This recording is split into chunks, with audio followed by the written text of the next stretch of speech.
আমরা যদি বাচ্চা নেবার কথা ভাবি, যে আমরা একটি মহিলারা যারা আছেন তারা যখন বাচ্চা নিতে যাবেন, অবশ্যই আপনারা আপনাদের ডেন্টাল বা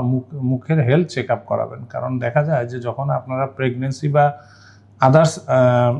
জায়গায় থাকেন বা প্রেগনেন্সির সময়ে আমরা কিন্তু প্রয়োজনীয় অনেক ওষুধই আপনাদেরকে দিতে পারি না বা অনেক চিকিৎসা দিতে পারি না। সেই ক্ষেত্রে যদি আপনি বা আগেই যখন পরিকল্পনা করছেন তখনই যদি আপনার হেলথ চেক আপ করে আপনার প্রয়োজনীয় দাঁতের চিকিৎসা সেরে নেন, তাহলে প্রেগনেন্সির সময় বা বাচ্চা জন্ম হওয়ার প্রথম 6 মাস যখন বাচ্চা বুকের দুধ খায়, তখন আমাদের বাচ্চাদের বা আপনাকে অনেক শক্তিশালী অ্যান্টিবায়োটিক বা পেইন কিলার বা আদার্স ওষুধ দেওয়ার প্রয়োজন পড়ে না। সেক্ষেত্রে আপনারা যদি এমন পদ্ধতি রাখেন যে আদার্স হেলথ চেক আপের সাথে সাথে দাঁত ও মুখের স্বাস্থ্য আপনার অগ্রিম পরীক্ষা করে সেটার চিকিৎসা করে নেন, সেই ক্ষেত্রে কিন্তু আপনারা প্রেগনেন্সির সময় বা গর্ভধারণের সময় এই ধরনের জটিলতা থেকে সহজেই মুক্তি পেতে পারেন।